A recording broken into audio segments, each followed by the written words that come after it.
And ఇప్పుడు మా director సాబ్ మారుతి గారి స్పీచ్కి ముందు ఐఎమ్ ష్యూర్ మారుతి గారు ఫస్ట్ డే ఫస్ట్ షో ఎలాగో చూడాలనుకుంటున్నారు కాబట్టి ఆయనకి ఇక్కడే టికెట్ సెల్ చేసేద్దాం అనుకుంటున్నాము. మారుతి గారు ప్లీజ్ కమ్ ఫార్వర్డ్. నన్నే కొనమంటున్నారు. ఎస్, ఇప్పుడు దాకా అందరు కొన్నారు. రాణా గారు కొనేశారు, అందరు కొనేశారు. సో మీరు తర్వాత వచ్చారు కాబట్టి మీ ఫోన్ తీసి ఒక్కసారి స్కాన్ చేశారంటే డైరెక్ట్గా 99 రూపాయలకే మీరు మోగిలి టికెట్ కొనేయచ్చు. ఫస్ట్ డే ఫస్ట్ షో చూసేయచ్చు. ఇది స్కాన్. క్లోజ్ తీసుకోండి అమ్మా ఒకసారి. ఈ లోపు స్కాన్ లాగా లేదు, స్కామ్ లాగా ఉంది. అయ్యో, ఇదంతా శశి గారి ప్లాన్. ఓకే ఓకే 99 రూపాయలు మీకు ఫోన్ పే ద్వారా వచ్చాయి. Thank you boss. మన గ్లోబ్ ట్రాటర్ కన్ఫర్మ్ చేసేసారు సంచారి మీ టికెట్ని. కంగ్రాచులేషన్స్ మారుతి గారు. ఇప్పుడు మిమ్మల్ని మాట్లాడవలసిందిగా కోరుతున్నాం. Thank you. సందీప్ చాలా ఎమోషనల్గా మాట్లాడాడు.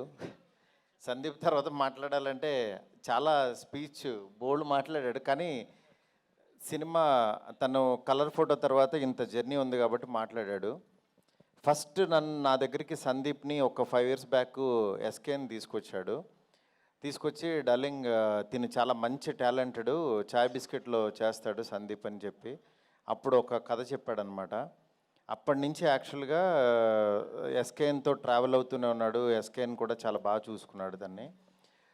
దాని తర్వాత వేరే సినిమాలు చేద్దామని అనుకున్నాం. మళ్ళీ ఈ సినిమా కథ చెప్పాడు. చెప్పిన తర్వాత అంటే ఒక కథ కోసం, ఒక క్యారెక్టర్ కోసం కథలు పుడతాయి, కానీ ఇతని కథ పుట్టింది మాత్రం రోషన్ను చూశాకో ఏదో తెలీదు. బిగినింగ్ నుంచి రోషన్తో చేయాలి, రోషన్నే నాకు కనిపిస్తున్నాడని చెప్పేవాడు.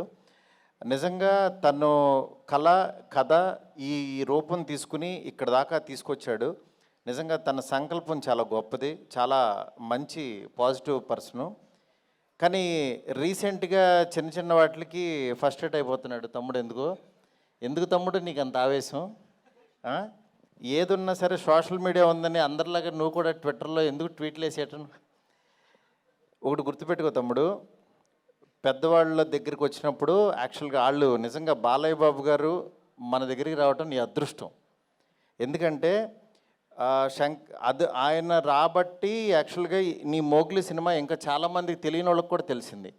లేకపోతే మన సినిమాకి కొంతమంది వరకు తెలిసేది, అంటే దాంతోపాటు వస్తుంది అని.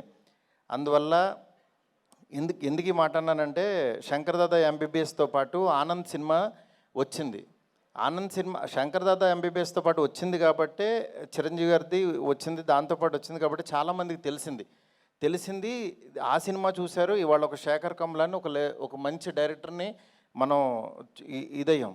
అలాగే నువ్వు కూడా బాలయ్య బాబు గారి బ్లెస్సింగ్స్తో నువ్వు ఎదగాలని కోరుకుంటున్నాను నేను. ఎందుకంటే ఎప్పుడు మనం నెగిటివ్ ఉండొద్దు. ఎందుకంటే ఒక పని జరిగిందంటే మేబీ ఈ డేట్ నీకు 13 రావటం మంచిదేమో, దాని గురించి మనం ఫస్ట్రేట్ అయిపోయి ట్వీట్లో వేసేసి కామెంట్స్ చేసేసి అవి వద్దు. ఎందుకంటే నువ్వు చాలా ఎదగలు తమ్ముడు. నువ్వు మాట్లాడుతుంటే వినబుద్ధి అవుతుంది. అందుకని ఈ మాట చెప్దాం అనుకున్నాను. ఎనీవే, మా పీపుల్స్ మీడియా సంస్థలో అన్ని రకాల సినిమాలు, అంటే ఒక పక్క నుంచి నాతో ఎంత పెద్ద సినిమా చేస్తున్నారో తెలుసు, అలాగే ఇలాగ మోగ్లీ ఇలాంటి మంచి సినిమాలు కూడా తీస్తున్నారు పక్క నుంచి. అంటే విశ్వ గారు బిగినింగ్ నుంచి కంటెంట్ కష్టపడే వ్యక్తిని మాత్రం ఆయన అసలు వదిలిపెట్టరు, అలాగే ఎంకరేజ్ చేస్తున్నారు. మీలో కూడా మంచి టాలెంట్ ఉంటే విశ్వ గారిని మీట్ అవ్వచ్చు. ఎందుకంటే ఆయనకు అసలు అవసరమే లేదు సినిమాలు తీయాల్సిన అవసరం, కానీ నిజంగా ఇండస్ట్రీకి ఏదో రుణపడి ఉన్నట్టే ఆయన వచ్చి ఇక్కడ ఒకటి ఆడినా ఒకటి ఆడకపోయినా సరే కంటిన్యూగా ఈ ఇండస్ట్రీని ఎంత పోషిస్తున్నారో నాకు తెలుసు లిటరల్గా. నిజంగా అలాంటి వ్యక్తిని మనం దూరం చేసుకోకూడదు. ఈ సినిమా ద్వారా ఇంకా పెద్ద సక్సెస్ ఇచ్చి పీపుల్స్ మీడియా సంస్థలో ప్రతి సంవత్సరం ఇలాంటి మోగ్లీలు ఎన్నో రావాలని చెప్పి మనస్ఫూర్తి కోరుకుంటున్నాను.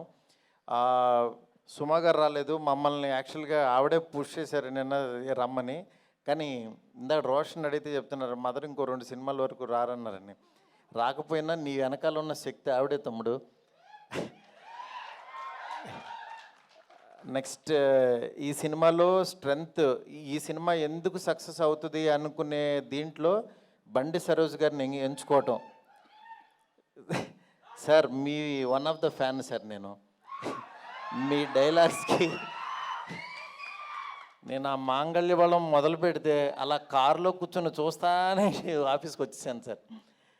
అంటే నిజంగా ఎంత ప్యాషన్ అంటే నేను ఈ రోజుల్లో తీసినప్పుడు అలాగే ఇరుచుకు పడిపోయేవాడిని, రాసేసేవాడిని. అట్లా యాక్చువల్గా సరోజ్ గారిని చూస్తే చాలా గొప్పగా అనిపించింది. సార్ మేము కూడా ఒక మంచి క్యారెక్టర్ రాసుకుంటాం సార్, చేయాలి సార్ మీరు. ఎనీవే ఇక్కడికి ఈ టీంని బ్లెస్ చేయడానికి వచ్చిన రాణా గారికి నిజంగా ప్రతి చిన్న సినిమా ఏదన్నా క్వాలిటీ బాగుందంటే మా వెనకాల రాణా గారు ఉన్నారంటున్నారు. రాణా గారికి చెప్పాను సార్ బాగుందంటున్నారు. అలాగే రాణా గారు, సురేష్ బాబు గారు మంచి కంటెంట్ ఉన్న సినిమాల్ని థియేటర్స్ తీసుకొచ్చి రిలీజ్ చేస్తున్నారు. ఆ సినిమా గురించి గట్టిగా లౌడ్గా చెప్తున్నారు. రాణా గారికి చాలా చాలా థ్యాంక్స్ సార్. టీం అందరికీ కూడా చాలా బాగా ప్రొఫెషనల్గా చాలా బాగున్నాయి, అన్ని క్రాఫ్ట్స్ చాలా బాగా చేశారు. ఈ సినిమా బాగా ఆడాలని మనస్ఫూర్తి కోరుకుంటున్నాను. All the best to entire team. Thank you so much. Thank you sir, thank you so much Maruti గారు.